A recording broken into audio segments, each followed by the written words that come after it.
Welcome, everybody. It is Thursday here on the Overreaction Buffalo Sports Network. I am the Big O, Jerry Ostrowski. He is my main man, John Fina. And this is another edition of the Big O Show here on the Overreaction Buffalo Sports Network. We appreciate everybody jumping in on the comments as always. We got Richard Rush, Tracy, Maggie. Thanks for coming in. If you're watching on YouTube, you're watching on Twitter or X, if you want to call it either or. Jump over to YouTube. You're watching on Facebook Live. Jump over to YouTube, get in the comments, and get interaction with the show. And again, my man John Fina is with us. John, what's going on, my brother? Hey, Jerry, man, just happy to be here on the Big O Show. And as we get closer to the season, the Big O Show will be a Bills breakdown. We'll talk about the upcoming opponent. We'll have some guests on to speak about the opponent that week, as well as do some in-depth injury stuff and other things going on as we get closer to the season. But as you saw by the out on Twitter, what we want to talk about, you saw by the overlay before we started, we're going to talk a little bit of theory and talk a little bit about something that was kicked around the other day by some people, and I thought it was pretty interesting. Once again, our boy Mike Wazowski is in the comments, a.k.a. Joe Miller. Hello, Daddy-O. Always watching. Anyway, it was brought up by somebody that there's been talk amongst the NFL ownership, John, of having a separate quarterback salary cap, which I thought was interesting. And I'm going to drop some numbers real quick, and then I'll let you go ahead and give some initial thoughts on this whole thing. But if you look at the top salaries of the quarterbacks in the league, and right now in 2024, the total salary cap is $255.4 million per team, which was an increase from 2023 of $30.6 million. If you look at the top quarterback salaries in the league, we have a tie for the first spot between Joe Burrow of the Bengals and Trevor Lawrence of the Jaguars. They're both at $55 million a year.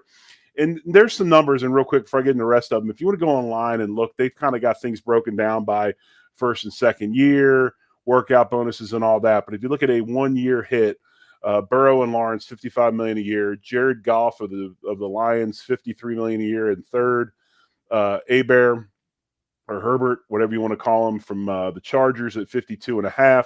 Lamar Jackson of the Ravens at $52 million comes in fifth. Jalen Hurts of the Eagles comes in sixth at $51 million. Kyler Murray, seventh at $46.1. Deshaun Watson, who has played about 13 snaps in the last 3 years, he comes in with a gift of $46 million a year. Jerry, how do I get that job? How do exactly. Can I line up for that? Exactly. And we got a tie for ninth, where the guy who everybody, and I agree, is the best quarterback in the NFL, Patrick Mahomes, tied with Kirk Cousins, who this is what you're paying for a rental quarterback before Michael Penix Jr. steps up and takes over, $45 million a year. Josh Allen comes in at 11th at $43 million a year, and Dak Prescott, who's trying to get a new deal, Jones, and then Stafford of the LA Rams. And by the way, I don't know if you saw it. Never mind. We'll talk about that later. There's a little thing with his wife on Twitter today. It was pretty interesting. They come in at 12th at $40 million a year. So that's where we are.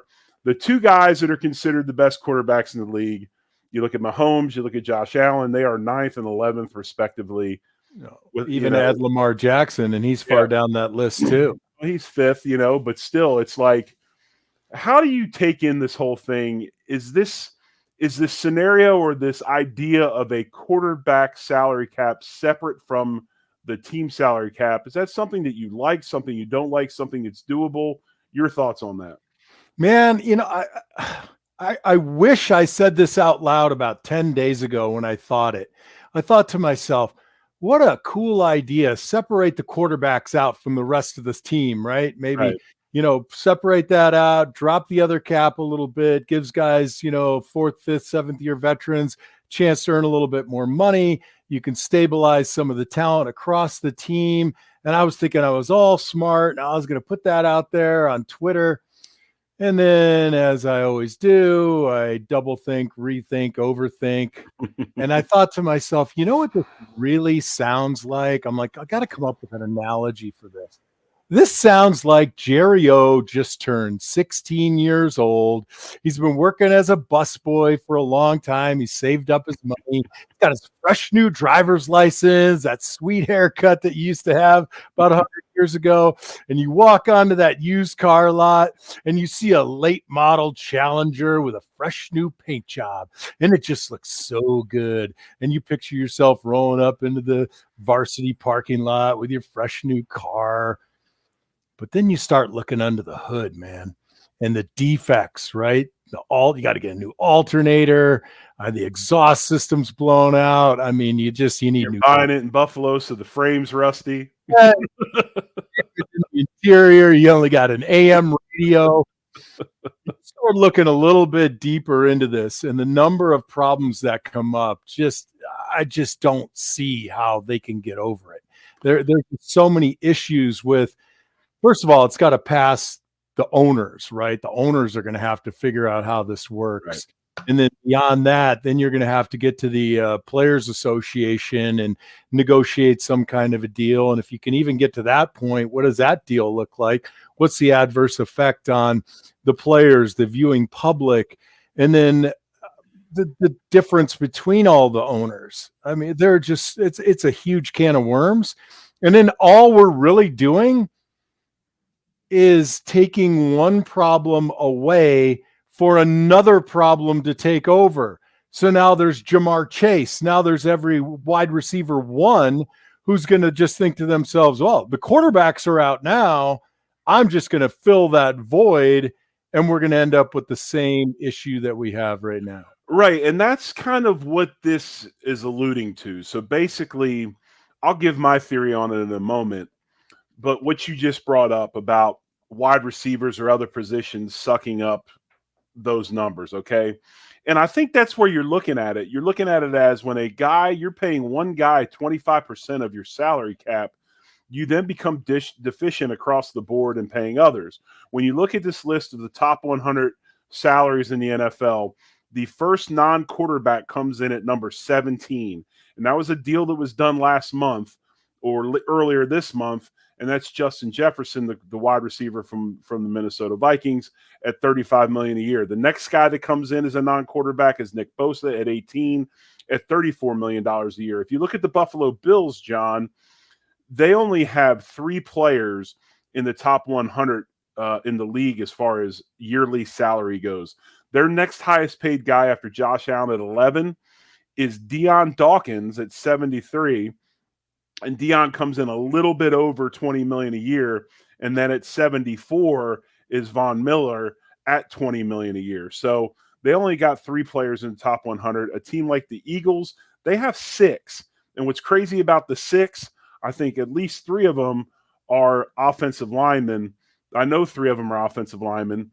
And then you have 2 wide receivers and then Jalen Hurts. So I look at this as a couple ways. I think this is a way that maybe the ownership, as we like to know, and as we know, and we talk about all the time, John, the ownership is really good at giving stuff to you, and then they're really good at taking it away. And yeah, that's right. It's kind of like Lucy and Charlie Brown kicking the football, right? It's out there for you. You think you're going to get it, and then all of a sudden, boom, it's gone. And to me, having a quarterback-only cap number is a way for them to control the quarterback spending, right? Because it's getting out of hand, and it's where you can't even have a good quarterback anymore. You can't have a guy that's a good solid quarterback because you got to pay him at least $40 million a year, and you got like somebody like Prescott who's sitting in at 12 at 40 a year now wants upwards of like 60 a year.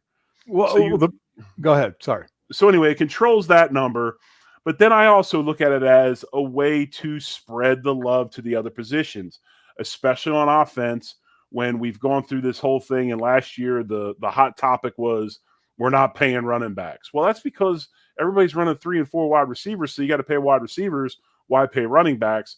It gives you an opportunity to spread the love amongst your team if you pull that quarterback number out. So I've got mixed emotions. To me, it's a way of the ownership controlling quarterback salaries. but then it's also a way that you can spread the love and get a little more money to the other positions. Well, I agree in concept, but there's something that you said a moment ago that's just stuck in my head that just doesn't fit. You said a way to control the quarterback numbers. Are you suggesting that the top 11 right now, that there's any control whatsoever? So, the horse is out of the barn. So if you create this separate cap, then you're establishing the minimum rate at $55 million a year, or the maximum at 55, the minimum at 40. And then, what happens? One guy has a very good season, and then all of a sudden he gets kicked into there. Then the owners can decide whether or not they even want to participate. And it's really hard to figure this thing out. I mean, I can't even imagine the reams of paper that they're going to go through, the back page of the napkins that they're going to be blasting through. And look, we all want the third tight end to make a pretty darn good living, right? I want the seventh offensive lineman to do pretty well. It's a short-lived career. You dedicate yourself, you work really hard, and it would be nice. I just struggle with as many mistakes as the owners and the NFLPA make negotiating things, that how can they come to something that this doesn't end up just being a disaster in implementation? So, right. And I think, and unlike unlike the third member of our crack overreaction Buffalo team, John and I are offensive linemen. We like to be prepared before we go into battle, or we go into situations of strife and strain. So we were on the phone a little bit today talking about this topic before the show. Joe likes to come in blind. He thinks that the spontaneity is good, and I agree with that. But in this case, John and I talked a little bit about this topic ourselves today before the show. And the one thing we know about ownership, besides them being really good at, it's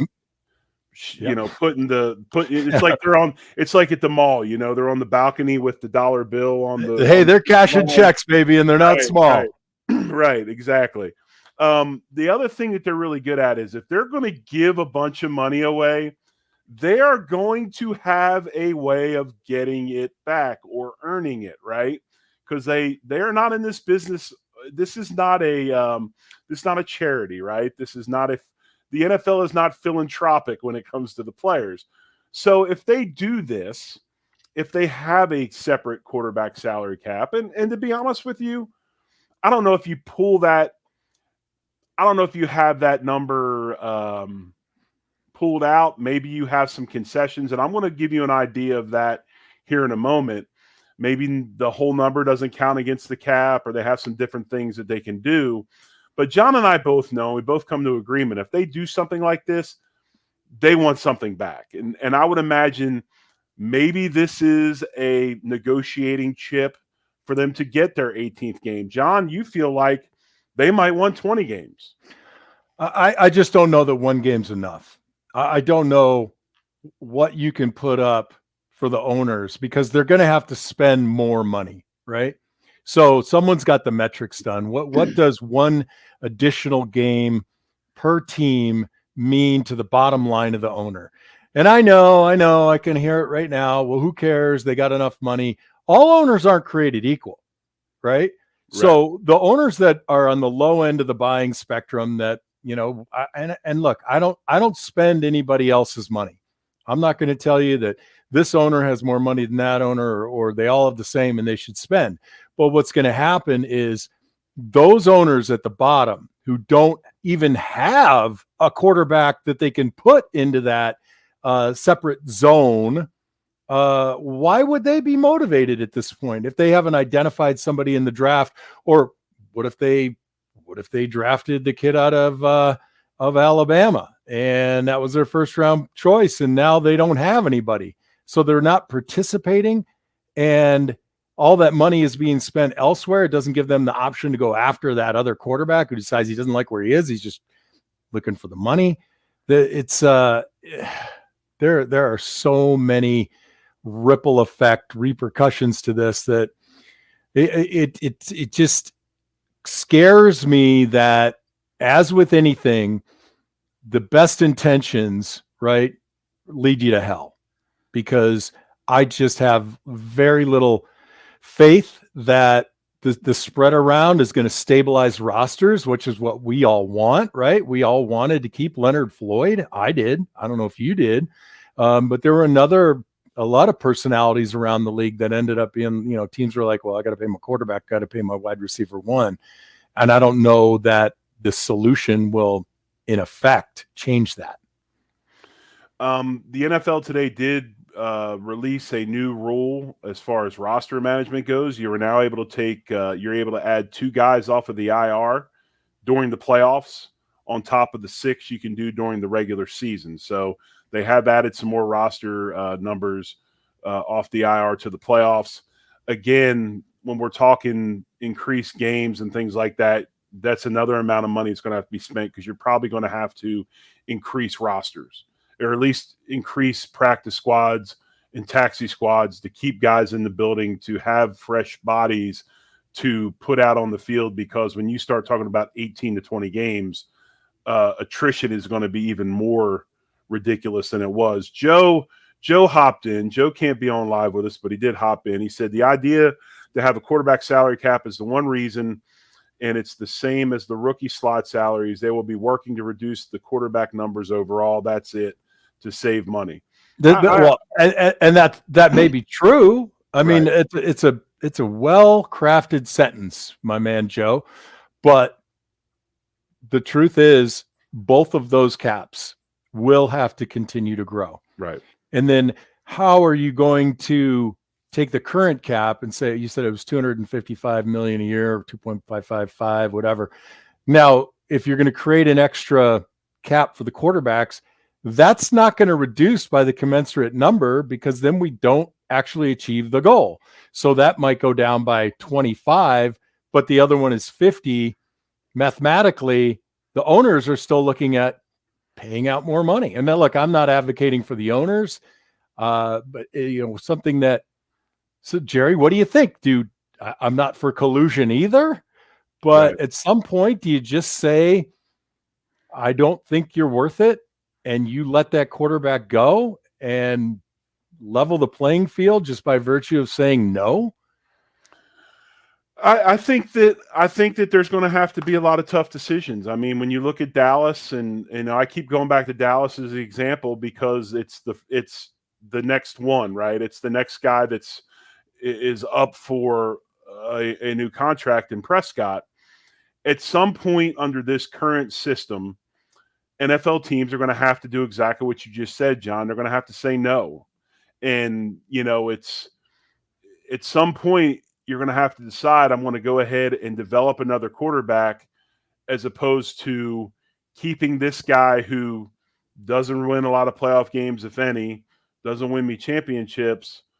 And why am I going to overpay to keep him? Because at some point you're just going to have to say no. I had an idea, and I dug into some things, and there's another pro sport out there that some of them has salary cap, but that has a salary cap in the fact that the NBA has a salary cap, right? But what the NBA does is they allow teams to spend over the salary cap. If you do, however, there is a penalty. You have to pay a luxury tax. And the formula for that luxury tax is quite extensive. It has to do with types of contracts. It has to do with veterans and rookies. It has to do with trades.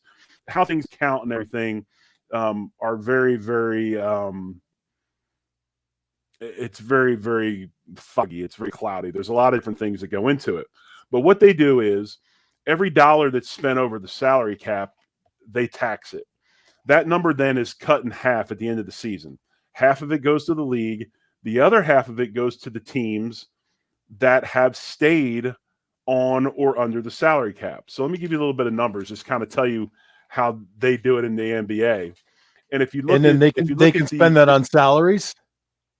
They can do whatever they want with it. They can buy stuff. They can buy new uniforms. The owner can buy a new Lamborghini.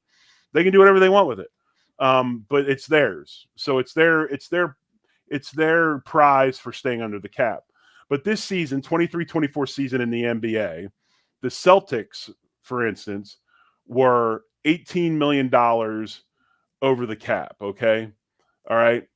By being $18 million over the cap, they have to pay $39 million in luxury tax.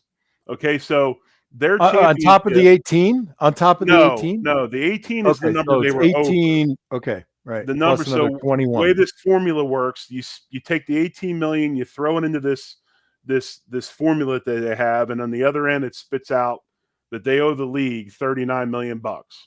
So half of that will go to the league, half of it will go to the other teams. The highest luxury tax in the league this year was the Golden State Warriors. Okay, so what I'm saying this is because just because you're over the luxury tax does or over the salary cap does not mean that you're going to win a championship or you're any good. But Golden State was over the cap by $40 million this season.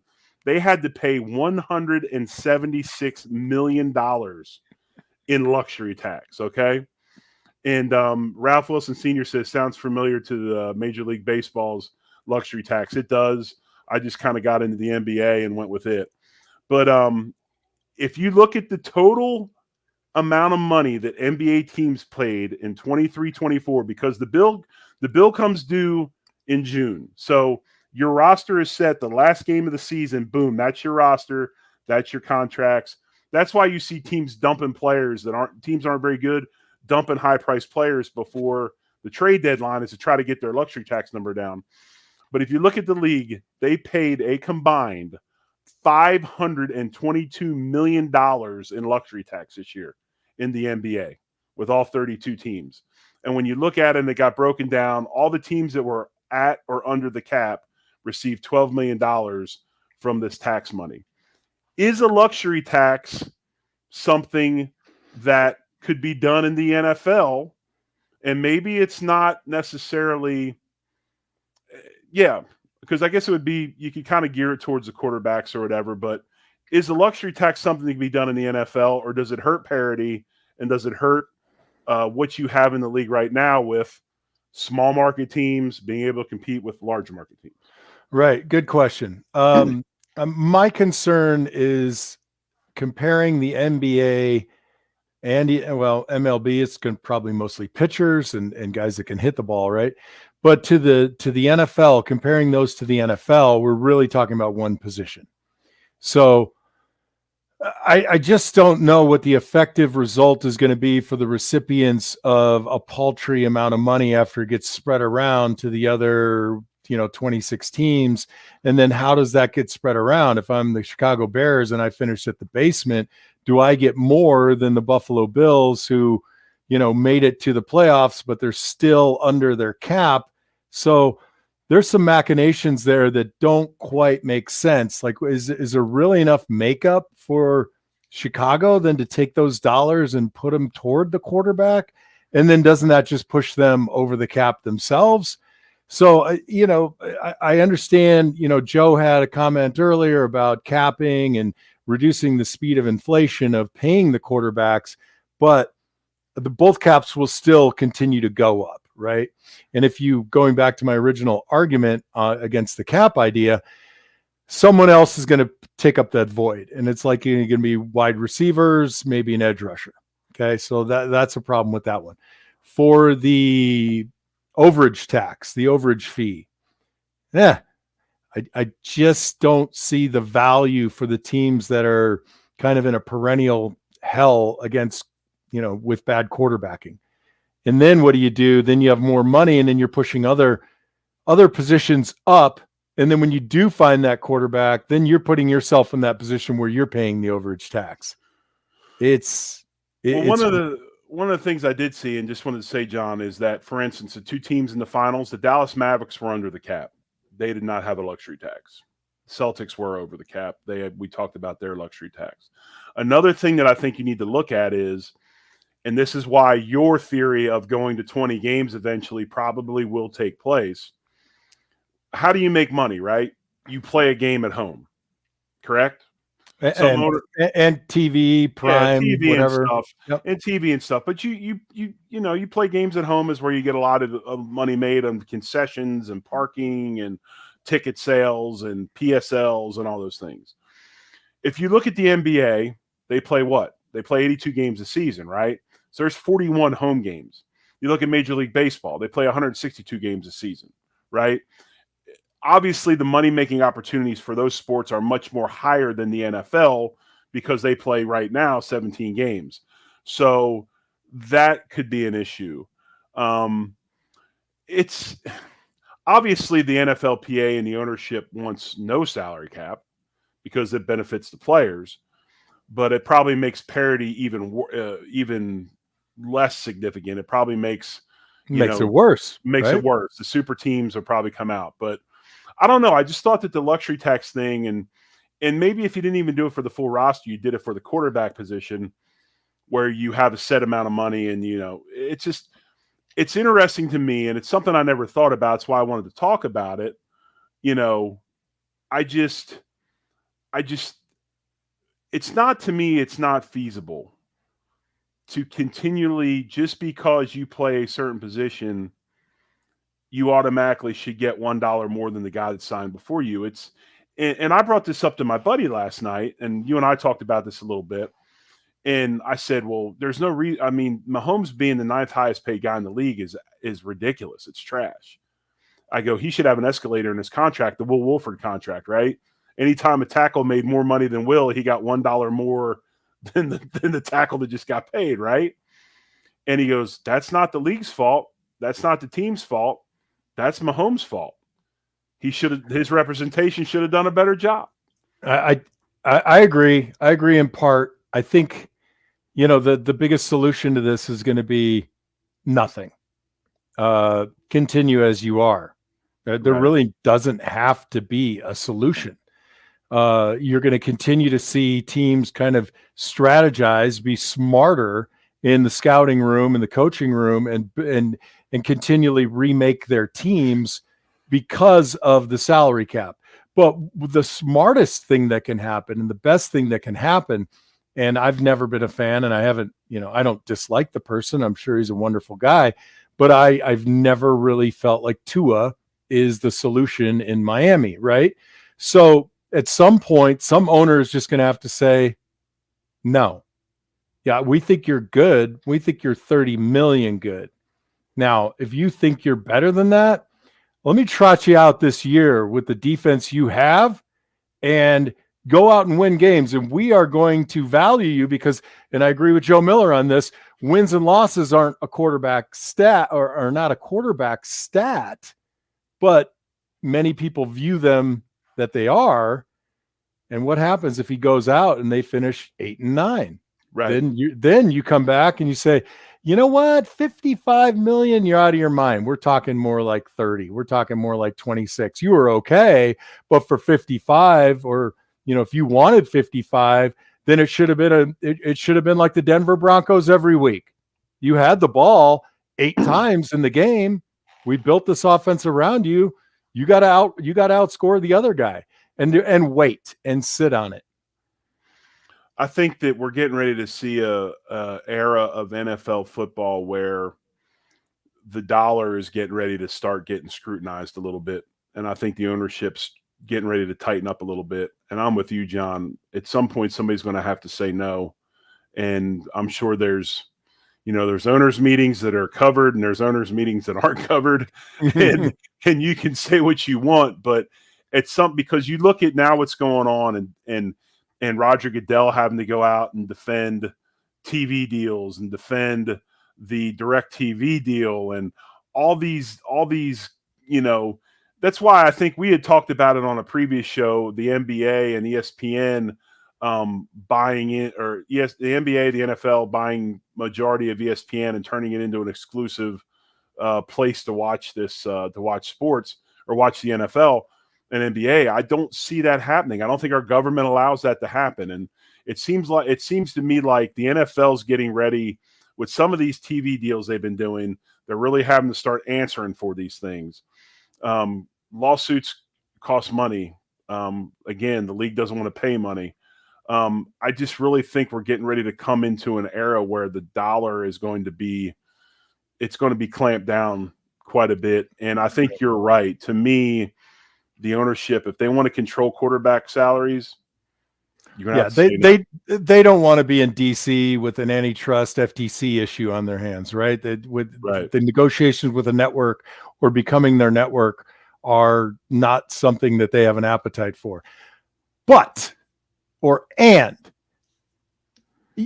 the solution to this just isn't going to come when you have teams like Atlanta going and paying Kirk Cousins, who's probably a great guy, after the injury that he had at his age, and then go out and draft a potentially very good quarterback who's then going to sit on the bench for half of his rookie contract and then get, until they're so much smarter than they are right now, we really can't expect a whole hell of a lot from this group. We're fortunate, I think, in Buffalo to have Brandon Beane and McDermott, who saw the wave coming and are making moves right now. But then you have Atlanta that goes out and does this. That one has me just kind of not scratching my head, but pulling my hair out. So we think, and you say, there will be some scrutiny to the dollars. I think, and I hope, an owner just steps up, not because I don't like quarterbacks, but because if you want to control and even out the roster a little bit, somebody has to say no. But nothing about the behavior right now leads me to believe that anybody's going to do that. And it's in some situations, very, very few, Patrick Mahomes, having that quarterback, well, ostensibly, you can say wins you a Super Bowl, but that Chiefs team has a lot of talent. So I don't have much faith that the owners are a hell of a lot smarter than you and I on this particular podcast. Uh-oh.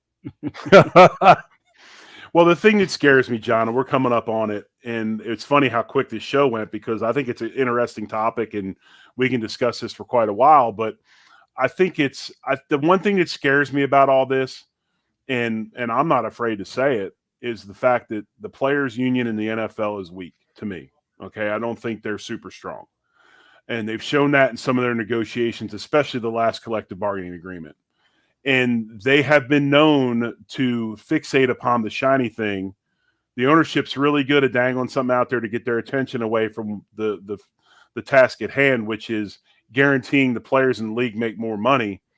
And they will grasp and covet the shiny thing and lose attention from what they should be paying attention to. And that's what makes me nervous about this. And I think you're right. I mean, I thought about it after we got off the phone. At some point in time, folks, we're going to have 20 games of adult men playing football multiple times in crazy times, and the physicality of this thing and all this. And they better get paid because their careers aren't going to be very long. Let me throw this last idea out to you.